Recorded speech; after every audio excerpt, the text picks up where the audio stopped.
Good morning and welcome to Morning Coffee with Brigid. I'm Brigid Burke and we are now at the 16th of November.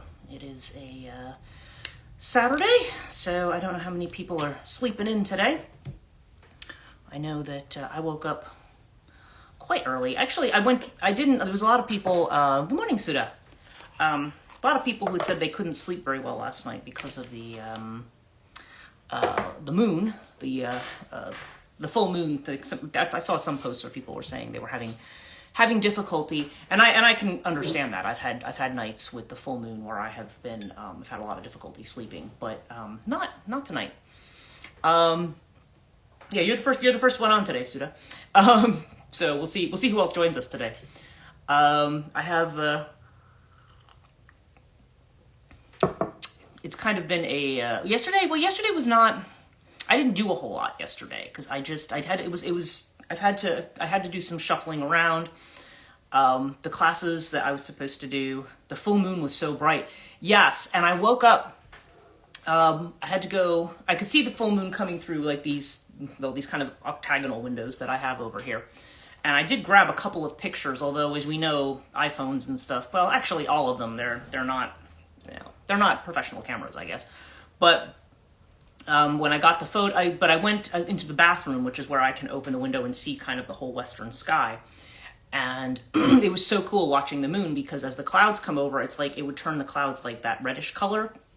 Because, as the clouds kind of went into the moonlight, it was almost like they get that kind of, almost like a mother of pearl effect, but it was more reddish as you would watch the clouds and the sky behind it was just starkly clear. Like there was no humidity or anything. It was just, sometimes, when there's humidity in the sky, there's kind of a fuzziness to it, but there wasn't. And it was, and I can actually see Uranus. It's very, very tiny, like a dot, but I could see Uranus nearby because I knew it was, the full moon was in Taurus. So it was super bright. And, yesterday ended up being kind of a day. I had a whole list of things I wanted to do. The main thing I think that I did accomplish yesterday was I wanted to look at programs for doing my licensed therapist program abroad. And I did, and I found one that I think is going to be the right one. And good morning, Alex. We're just talking, Suda and I were just talking about how bright the full moon was last night and how pretty it is in the morning. And also we were talking about, what was it? I was just talking about how I have, I think I found a program that because I have to find one that's not part-time. I have to find one that's, that will provide student visas. That's the thing. If there's no student visa provided, then I can't take the course there, because I need a visa to be able to go. So there is one in London. London was not my first choice, but it is kind of southeast. I don't know. The one I'm looking at right now seems to fit the bill. And one of the things I really like about British programs is that they give you their accrediting body for psychotherapy encompasses a variety of different schools. And so it's different schools of thought. So you can you can kind of pick whatever modality really works for you. They even will certify Jungian modalities as well. Although Jungian ones tend to be more like the Jungian programs, they'll be like, okay, we only take 30 people a year or something like that. Like they're very kind of exclusive in the way that they do it. Now, I don't really particularly want to be in London proper. I mean, even though I like London, I've been there many times. I mean, and the area that this school is in is an area of London I know really super well. But I don't know. But anyway, it seems like that's out of everything that's accredited over there. And I think it's a 3-year program. And it's not very expensive. It's like roughly $14,000 a year for the program, which if we think about what grad school costs here, that's actually really cheap. So I was like, okay. So anyway, still sorting out the details. So until I know exactly whether that's going to be the thing, they do admissions. I think I can apply by January 6th and get an early decision. And I think I could go as early as June. So I'm looking into that. Yes, it is. Thank you. Yeah, Suda's saying that's fantastic. It would be awesome. But we'll see if that's the one that ultimately I'm going to be doing, or if that's the one that, because again, I may choose it. The question is whether or not they'll choose me for the program. Typically, I don't think there's any issue with the credentials or background that I have. I may not have taken there may be certain courses that they want that, yeah, it's exciting. And I'm getting ready to rent a dumpster this week and get rid of a whole lot of stuff. Because I've been trying to take stuff out of the basement. I have like stickers and I have tons of paper to shred. I have a lot of stuff to get rid of. And I'm like, you know what? I think dumpster rental in town is like $40 or something. And I'm like, just bring it here and I'll just start to go. It's right near my basement door. I can just start throwing things away. But I'm going to get pretty aggressive about getting rid of stuff. And, you know, other than the furniture. I've even kind of been told by my guides to dismantle the altar that I have. They're like, yeah, don't, you know, between now and then, don't bother with it. Which is kind of surprising because, you know, I would think I would be doing a Yule celebration and different things. And they're like, nope, just take it apart and put it away. So I don't know what that means. But in any case, there is a topic I did want to talk about today, because one thing I did do yesterday, I always watch these videos, and there is one in particular that I saw this afternoon. Oh, and by the way, people who were looking for, and I think Alex, you saw them, but I had posted to my stories the 2 astrological things I was talking about yesterday, about the definition of ascension is having to do with, you know, raising your frequency to that of like ultraviolet light and stuff like that one. I posted that one, and I posted the one about the Saturn-Neptune conjunction as well. So those are both posted to my stories if anybody wants to view those. So I watched a video yesterday, a channel I follow called Wings of Pegasus, and Phil, who's on Wings of Pegasus, and I have a big crush on Phil on Wings of Pegasus, but I'm sure a lot of other people do too. And you know, and Phil, on his channel, he talks about. I've mentioned a little bit of what he does before. Like he talks about pitch correction, auto-tune. That's not really his primary purpose, but a lot of times he is looking. People will ask him to do kind of technical analyses of certain songs or concert performances. Because he is a musician. He's been a musician for probably, it sounds like he's been playing guitar since he's 11, and I guess he's like 41 now. So he's been playing for a long time. He's very, very good. He's really good. And but he does this live stream, and he does this whole YouTube thing. But what a lot of people ask him about is they will send him a video link, and they'll say, can you tell me if this performance is pitch corrected? Gosh, sorry. And speaking of voice stuff, or if the program's lip sync. Now he's been in a lot of hot water lately because people have asked him to analyze some very controversial things. Like, for example, they asked him to analyze Celine Dion's performance at the Olympics, which everybody was like, oh my gosh, this is her triumphant return from her accident. And he was like, checked it. He's like, no, that was pre-recorded. And everybody got so angry at him, and they said, no, people who were there said it wasn't pre-recorded. He's like, it's pre-recorded. I mean, he has the technology. He has the proof. He's like, it's pre-recorded.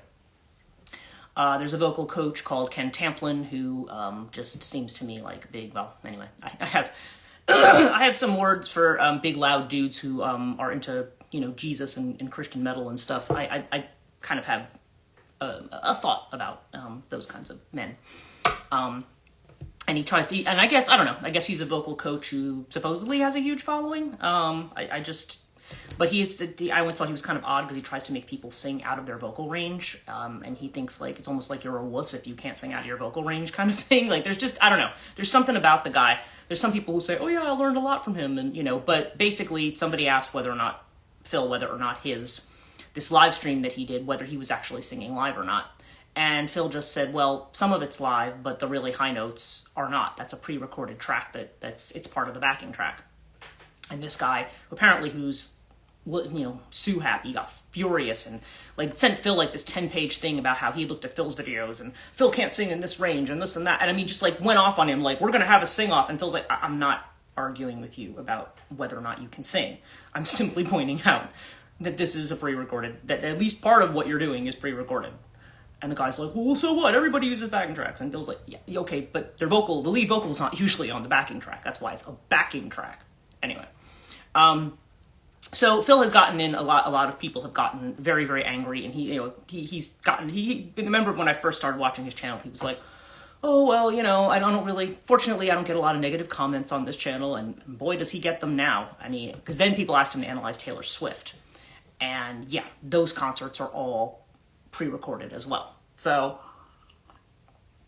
and the thing is though, when from what I've seen of these concerts, they're like massive mega stage shows, and that's probably why they're so expensive and everything, because you're going for a performance, you're not really going for a concert. But but the reason, so this is just a little backdrop because I know you guys don't watch his channel. Or maybe you do, I don't know, maybe somebody here does. But, okay. He did a video yesterday. It's the first time maybe it's not the first time he has, but it's very unusual for him to do a video like this. And he said, of all the artists, he says, that I have analyzed, he said, Swifties came after him. Oh yeah, the Swifties came after him. But as he pointed out, it was the Swifties who actually requested the analysis. So he's like, these were Taylor Swift fans that requested it. I'm sure that got him in real trouble there, another breed. Yeah. He actually got death threats from that, if you can believe it. I mean, he's not really taking them seriously, but, I mean, it's just like, wow. Yeah. Yeah, he was just like, but see, and I don't know. Phil just strikes me as somebody who's so, there's like an innocence about him. I can't explain it, and I'm not trying to make it like a condescending thing. Like, it's not that I don't think he isn't a, intelligent person, because he is. I mean, he's obviously a very, he is, or that he's not, but then, and maybe even naivety is not the right word, but he's very much saying like, well, no, I'm just presenting the facts. And of course, when you present the facts, that's just always, it's fine, And I'm like, we don't live in a world where people are fine with facts. Now, mind you, I agree with him on the level of, I'm simply, you have asked me to look at something. Because then people were going after him saying some people thought he was being political. He's like, I don't even know what's going on in United States politics. I don't care. Like, he's like, I don't know what's happening. Like, I don't know why people are so, like, upset about this. But in any case, it's just, but yeah, some of the things that people come up with where they say, oh, he's just doing it for clicks. It's like, he's got, like over 400,000, is he over 400,000 subscribers? What is he? He's close to 500,000. So I'm like, yeah, he's not hurting for followers, and trying to do clickbait, because it's just not who he is. I mean, and again, I've never met him in person, but just from what I can tell, from what I've seen. But, okay, so the topic that he brought up yesterday was, he said, because he says, yeah, there's big productions, big record companies that are going to go and they use Melodyne and these different things to pitch correct vocals on people. And I have a big problem with this myself, because when I hear a pitch corrected vocal, I can tell it doesn't sound like the person. It sounds like pitch correction is meant to be, okay, so what is it? There's a standard tuning that they call A440. All right, and A440 is basically, if you're tuning a piano, you tune it to this A440, that's kind of what they call standard, equal temperament, I guess. This is what they call kind of standard pitch. So, so if you're tuning an instrument, you're tuning it to something. Now, you don't necessarily, some people do different tunings, but that's pretty much what the industry standard has been for pitch. And the thing is, to tune an instrument is one thing, okay? But you can't tune your voice to that, okay? Your voice is not going to be, like, if that A line, A440 line is the middle line, you're always going to be a little above or below it, a little flat or a little sharp, right? Good singers don't sing perfectly on the lines, because if you sang perfectly on the line all the time, you would sound like a machine. And that's my problem with most modern music, is that it sounds like a machine, that the vocals don't sound real. They don't sound, even if you had somebody who has a great singing voice, you wouldn't know it, because everything sounds the same. Even Max, those of you who took the class last week, when Max did his album, his newest album, when he comes out with an album, I'll always download it. He does have a good singing voice. I've heard him sing live.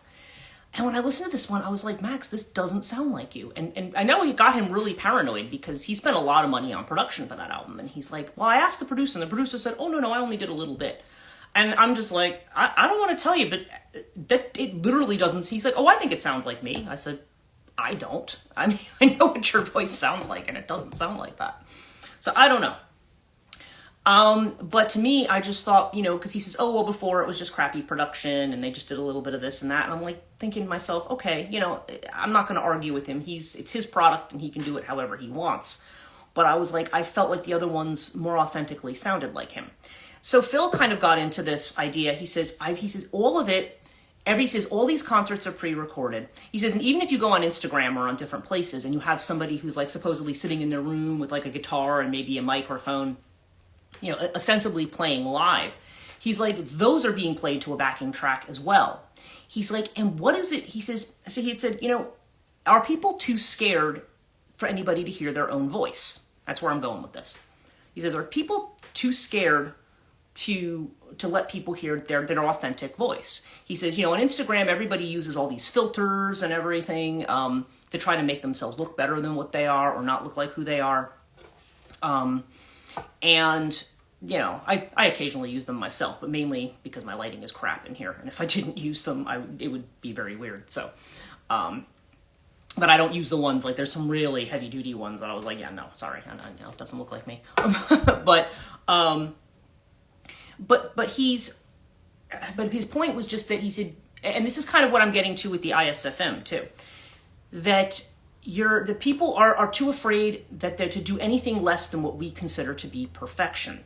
People think now, because he had said this to me, because Max had said to me, he said, yeah, but the producer said nobody knows what a natural voice sounds like anymore.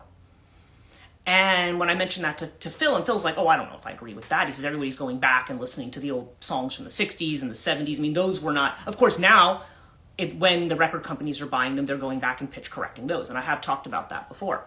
But what Phil said is it's almost like he used the word vulnerability. And that's what kind of, I went, boom, yeah, there it is. We can't show our authentic voice because that's part of the barrier that we put up. Oh, good morning, Pat. You could join us. Well, it is Saturday, I guess, right? But yeah, so glad you could join us. We're just talking about, actually, your boyfriend's a musician, so yeah, we can talk about, we're talking about music and so forth in this video that I saw. And actually, I will post a link to that video here, which I normally don't post links to Wings of Pegasus stuff because it's not particularly relevant here, but this was something, you know, he ended up getting a real long message from me. I haven't heard back from him yet, but he has said that basically he was saying, you know, it's people like, okay, he talks about people using filters and things on Instagram, and he says, and then he says, so you're trying to present yourself as something that you're not. And then people are using this kind of pitch correction, which is very easy to do. All you have to, like, if you use the software, all you got to do is double click on the note. Good morning, Joanne. And the note just snaps to whatever the closest line is so that you are on perfect pitch. But perfect pitch is something that it's not humanly possible to do it all the time. You will hit the note occasionally. I mean, we're talking like the best singers in the world, okay? They don't, because being sharp and flat, we think of that as an imperfection, but it's not an imperfection. It's where the emotion comes from. Okay, so when I talk about people doing creative projects, like everybody who's in the ISFM, in fact, I think all the ISFM students are here right now.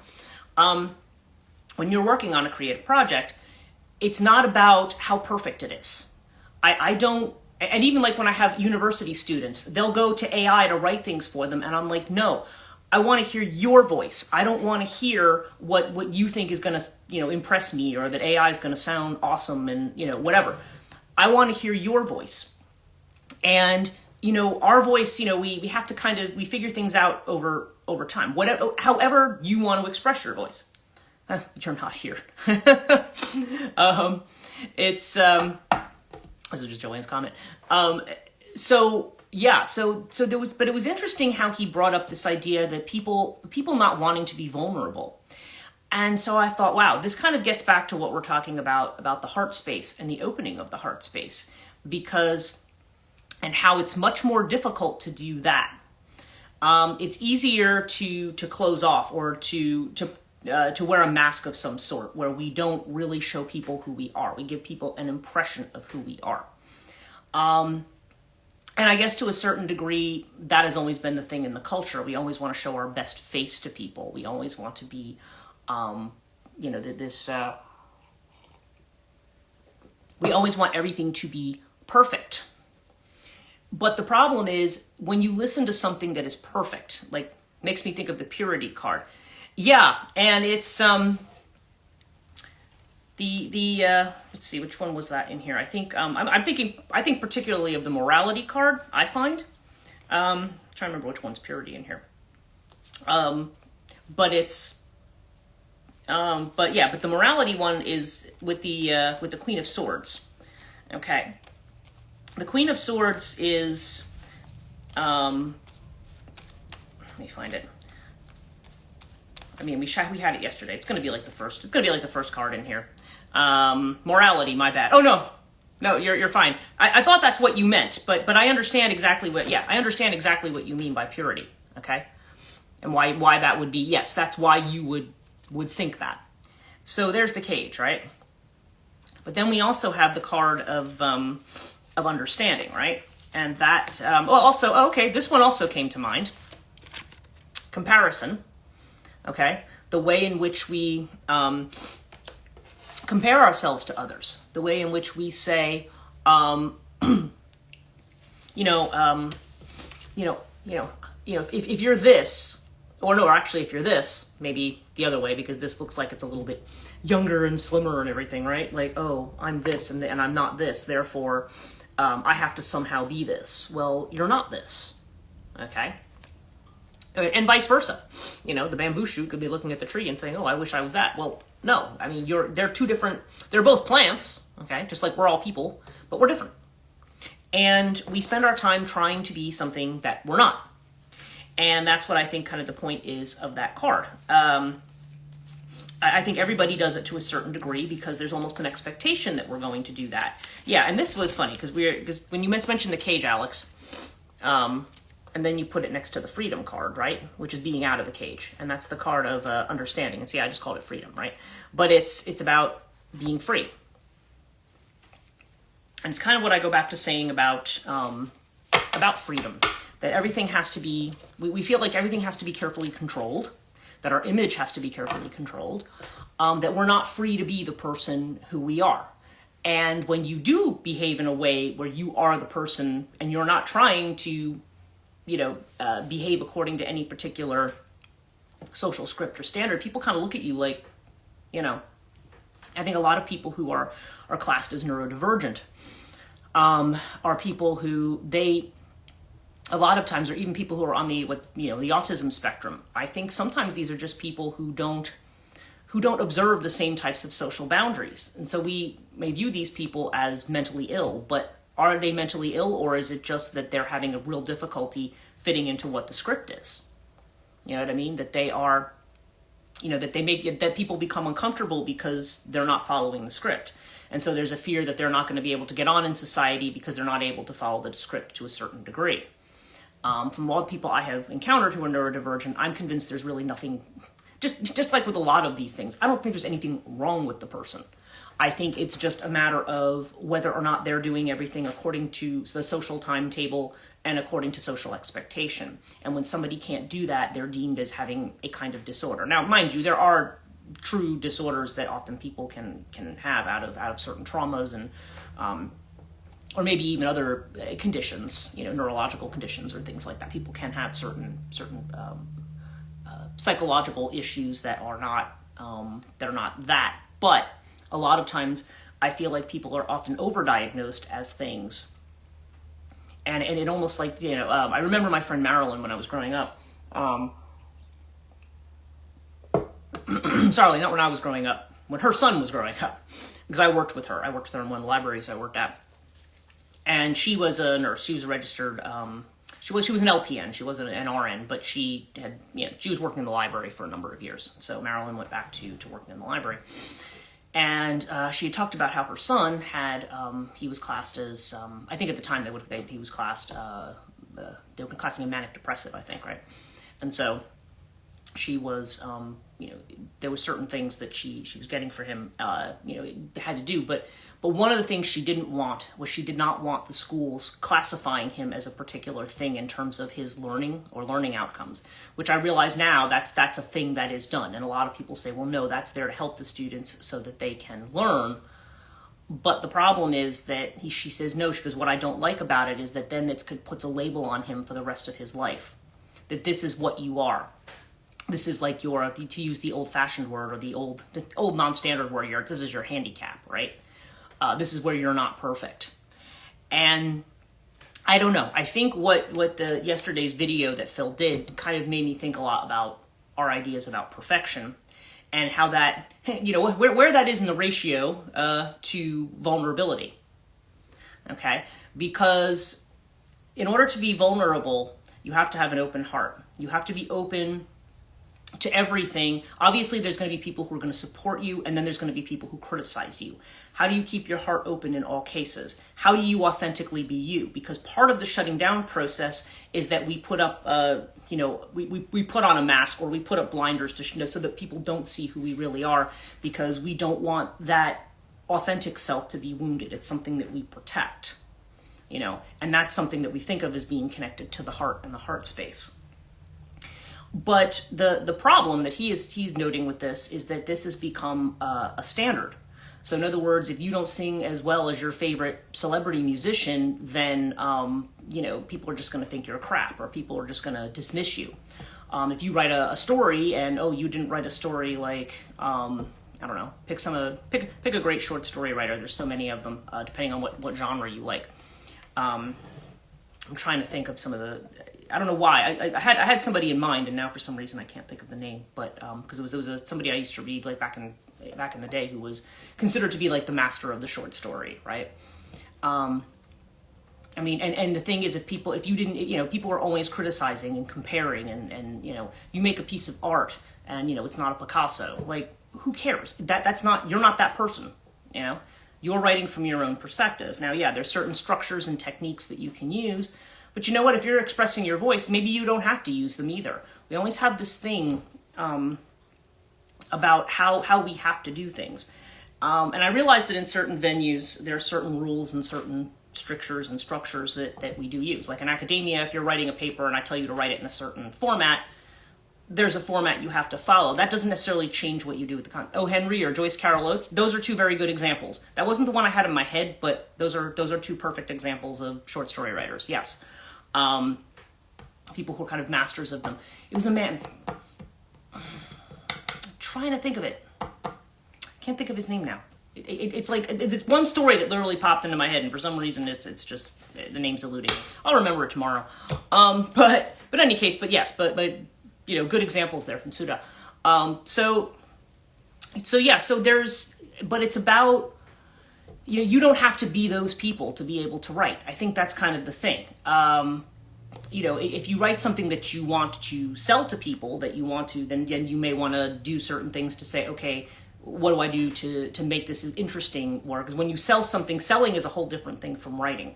And that's what a lot of writers don't like, is that, or even actually any creative, a lot of times what they don't like when they create art of any type, that then if you have to sell it, that's actually like a different skill. Selling is about how do I package this so that people will buy it, and that's when an agent reads a book, that's what they're looking at. They're like, well, who will buy this? What market is this in? And when you put in a book proposal, even to an academic press, who's your market? Who's going to buy this? And again, especially like university presses and stuff, they don't have a whole lot of money. If they're going to spend the money, they want to get some kind of return on their investment. So that's why it's so important. But because the reality is there's not endless amounts of money to do things. But then again, there's things like I said, I do things through Cotonia Books. That's a distributor. It costs me nothing to put things out through Cotonia Books. But, right, and same with submitted poetry to journals, very specific to what they're trying to sell. Exactly. So everything kind of is predicated not only on sales, but even if we want to extend that even past monetary gain, think about being on Instagram. How many likes do you have? How many followers do you have? That's a determination of your success. That's a determination of how well you're selling yourself to people, right? And it's, I don't know. I think it's a rare thing to have somebody who is just themselves.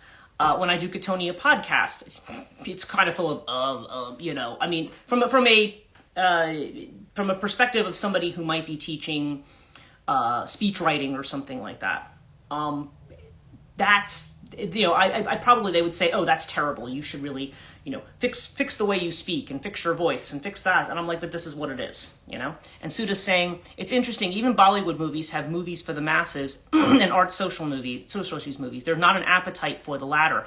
Yeah, and you know what? That's a really good point, because you see that, in Bollywood you're mentioning, and also I think even in even Hollywood, it's I find that most of what's out there as these films that they put out, and they come out and they say, oh, you want to go to the movies and see this film or that film? Well, no, not really.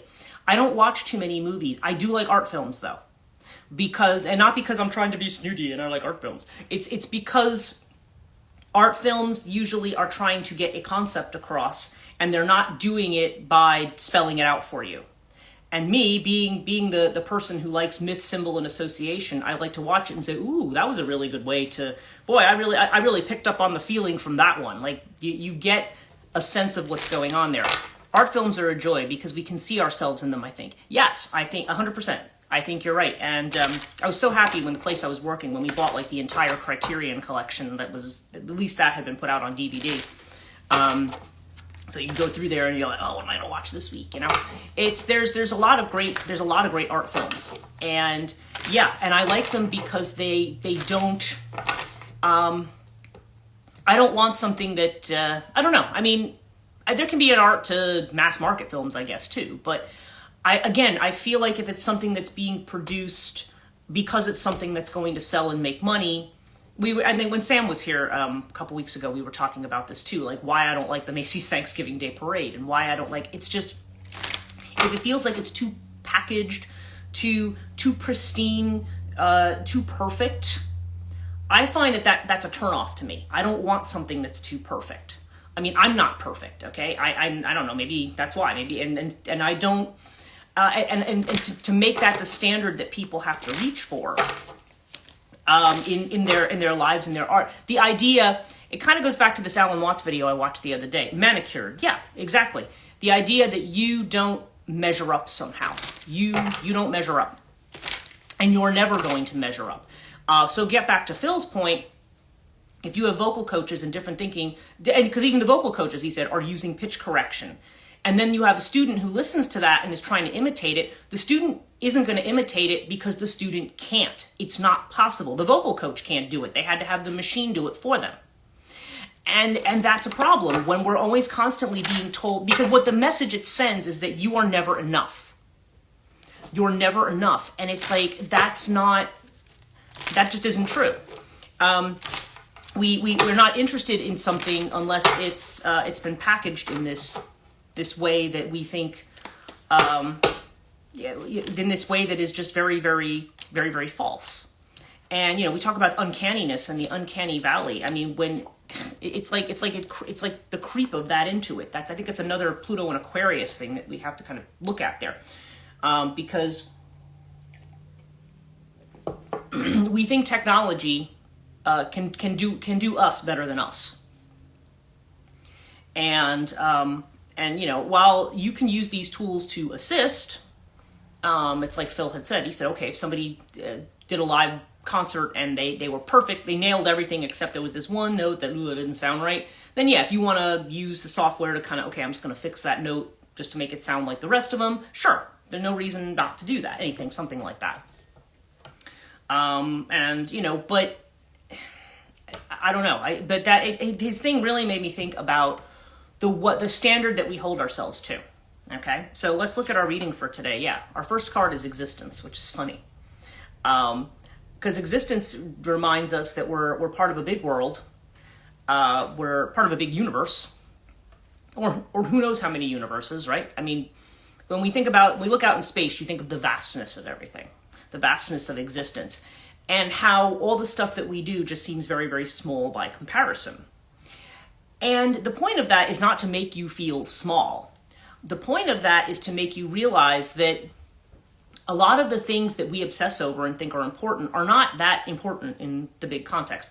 There was a deck I used to have called the Temple of Isis Tarot, which truthfully I wasn't crazy about as a deck, so I had gotten rid of it. But one of the cards was good. The card for Nuit was the Sky Goddess. The meaning of the card was, think about what your concern is and ask yourself if it's going to matter in 10,000 years. Okay, that was the way that they couched it. Will it matter in 10,000 years? And I think the point of it is not to minimize people's problems, because that's another thing I've had on my mind a lot lately, but maybe that's a different day. I can talk about that. But the way in which we, when we tell people, oh, you're worrying too much about this little thing or this or that, to me, I'm like, well, you don't want to minimize what people are worried about. And you don't want to minimize people's emotional responses. Oftentimes when we do that, it's because we're not able to, it has more to do with us and our inability to handle an emotional response rather than theirs. Authentic human responses are things that we all think are, that we shouldn't have them and we shouldn't show them, because they make people uncomfortable. And again, I suppose context is everything, but there's this idea that what we tend to worry about, it doesn't matter in the big picture. And the inner feeling of which we are unaware right now, and here's our Tower card, okay? Here's the Thunderbolt. Something inauthentic is breaking down. Maybe that's the reason these questions come up. Something inauthentic is breaking down, and I think it's breaking down in us as individuals and maybe even culturally. We are moving to a space that, well, anger is the least accepted. Well, yeah, exactly. And yes, so that's true. And when you're angry at somebody, that's a case of, yeah, like if you're angry, like if my feeling about somebody is you make me mad enough to want to punch you, well, I can't do that.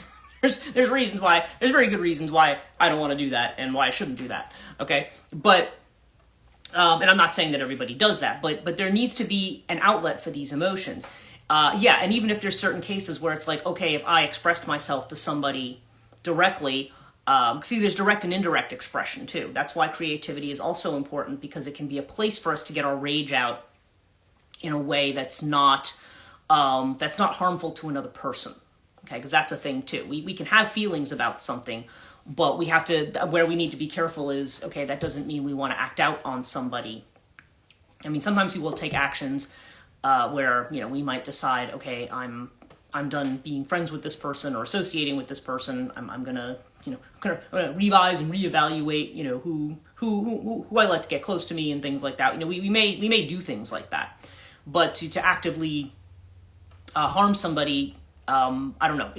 Again, it may depend. Sometimes there are people where you just need to get in their face and say something.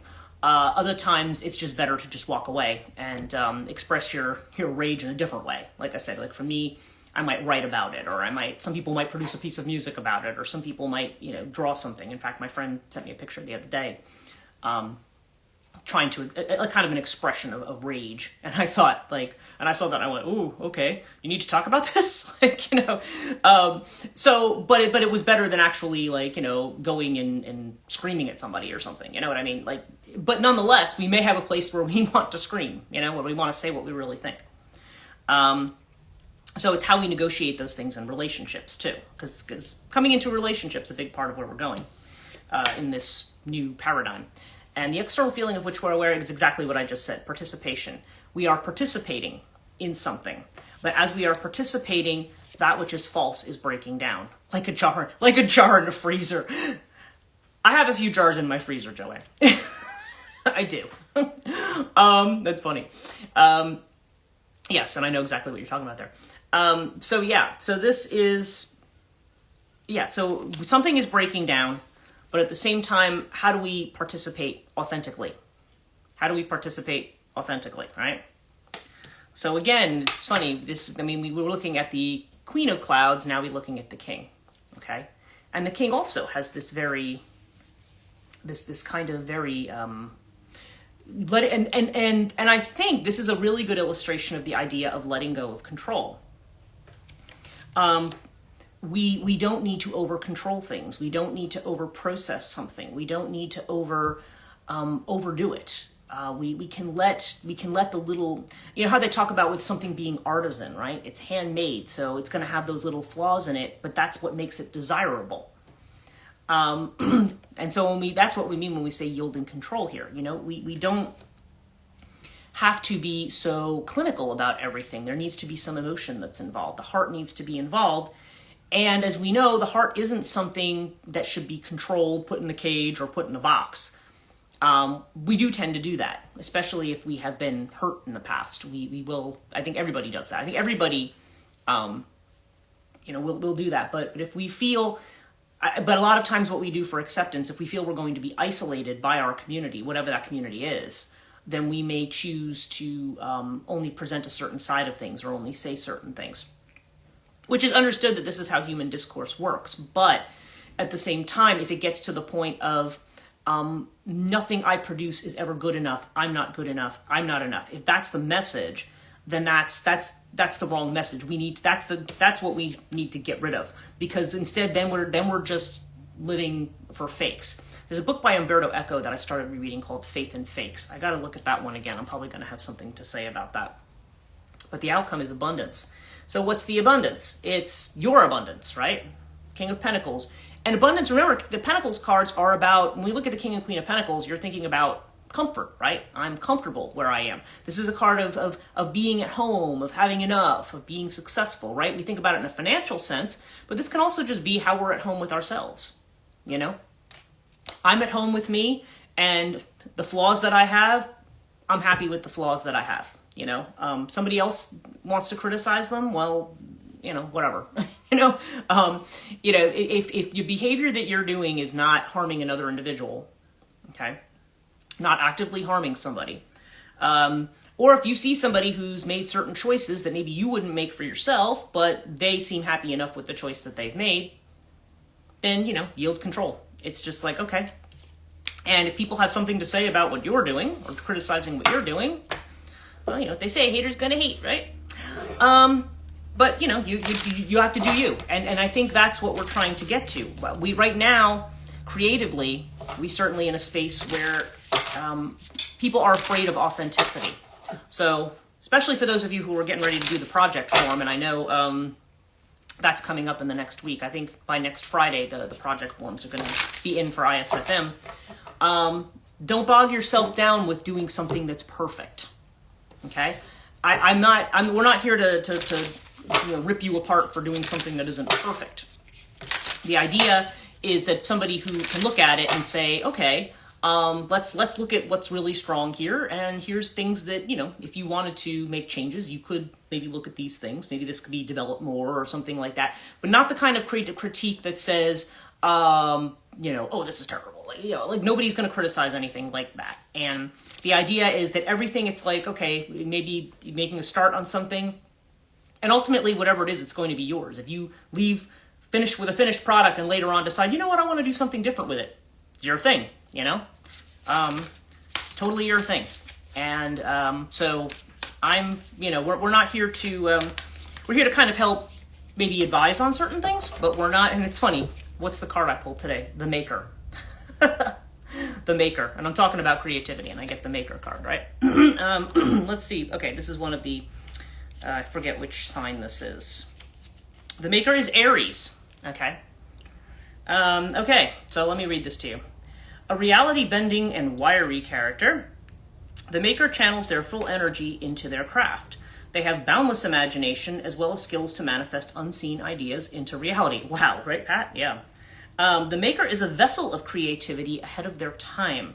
They prize their autonomy and authenticity above all else. They value the sacredness of their word and the potency of their work. Sometimes the Maker may suffer from their naturally impulsive nature or may have trouble finishing projects. So that's interesting. The Maker card comes up, right? But it's a reminder, too, that we are a vessel for creativity. So whatever wants to be expressed through us can be expressed. We can argue about, and, whether or not, saleability, or what we can argue about all kinds of things, but I feel like things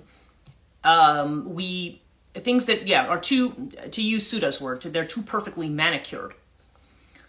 Unlike myself right now, there's something there. It's just that needs to be, we need to recognize that sort of what's homespun, what's just us trying to express ourselves in whatever way that is, however imperfectly that may be according to a standard.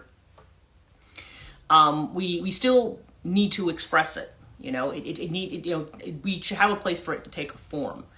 And, that's why I have the publishing company that I do, because I'm like, okay, I'm going to read through it. And if I feel that this is something, there's some people who go through and go, oh, well, I don't like this and don't like that. I look back over my own work and I'm like, there's some things that I want to. The comparison being unbridled, free, living and breathing and real. Right. Exactly. Again, we don't, I think, as getting away from that kind of Capricornian thinking that everything has to be for sale,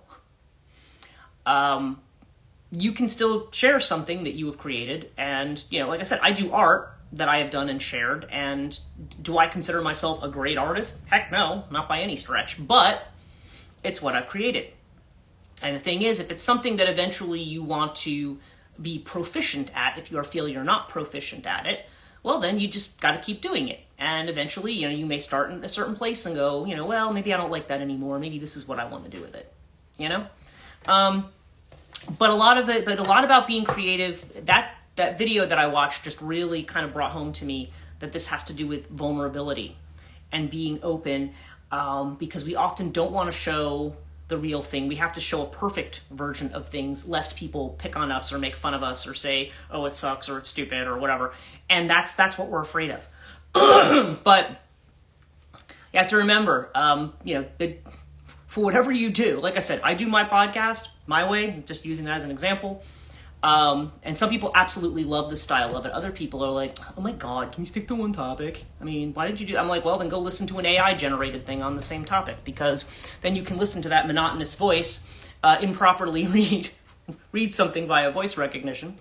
But it'll be scripted and perfect. And, there it is. But,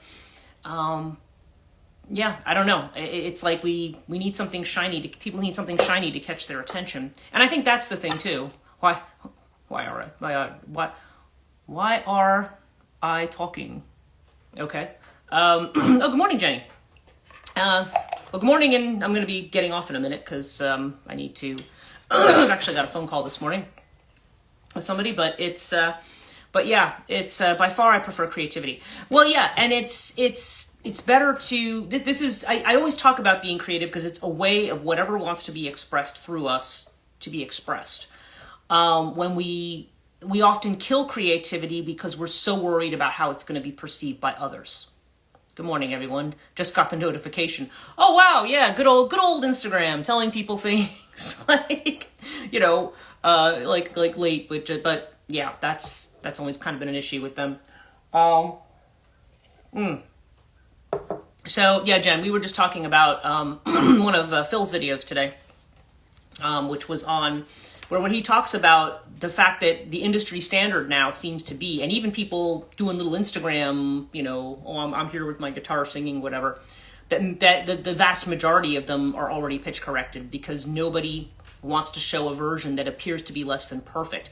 But musically, his point was that but that's not, like, the really, really great singers don't sound like that, They don't sound like a machine.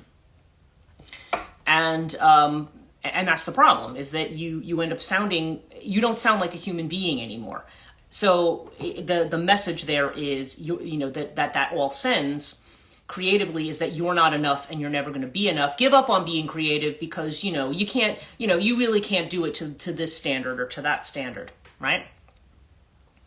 And it's BS is what it is, really. It's just, I think there needs to be, that's part of the rebellion that you need to have, to say, no, I'm doing something. Like I said, I went back and I reread one of my novels the other day and I'm like, there might be people who could pick at certain things about it. I like it, and I think it's good. And if other people don't like it, I don't care. So, it kind of comes down to that. I don't care if I like it, ultimately. But remember, when you're reading something and you know that you have something to say, and that something has come through that's really important, if somebody else goes, no, like this or that, you know what? You decide. Maybe you want to polish something. But at the same time, I don't, it's not that, that nobody should ever critique our work at times. I mean, I know there's going to be people who are going to maybe suggest things to make it stronger or to make your message heard a little better. Like that's constructive criticism, right? And that's the kind of thing that I'm talking about. Constructive criticism, where, you're saying this and this is a really good thing. You could say it's stronger this way. Yes, well, the truth matters, and also our authenticity matters. I haven't lived for my own satisfaction in a while. Thank goodness for poetry as an outlet. Yeah, exactly. And that's it. And we write these things, and we're often taught, like, oh, these things are just not important. Being a poet doesn't make any money, so don't waste your time on it, right? But a couple of people here write poetry. I actually wrote a poem this morning as well. Again, it just kind of came to me, because I don't write poetry all that often. I'm definitely more of a prose writer, but... So we all have these kinds of outlets for ourselves, and again, if there's something that satisfactorily expresses something, sometimes people don't connect with our creative work because it's just not in their experience, right? But that doesn't mean it's bad. Like when I wrote Maeve, which is I think Maeve is a really great novella. Okay, again, I wrote Maeve. It's a kind of an odd topic, but it does have its point. And when I had a friend who does a lot of reading and book reviews, she reads a lot of mass market fiction, and I remember she read it and she's like, look, she goes, I have to be honest with you, this book just freaked me out. I couldn't read it. Not because of the subject matter of the book, but because of the way it was written. It needed more structure for me. I couldn't stand the non-traditional structure of it. But she wasn't like trying to tell me like that I suck. She was just saying like, this just isn't for me. And I'm like, that's fine. It's not for you.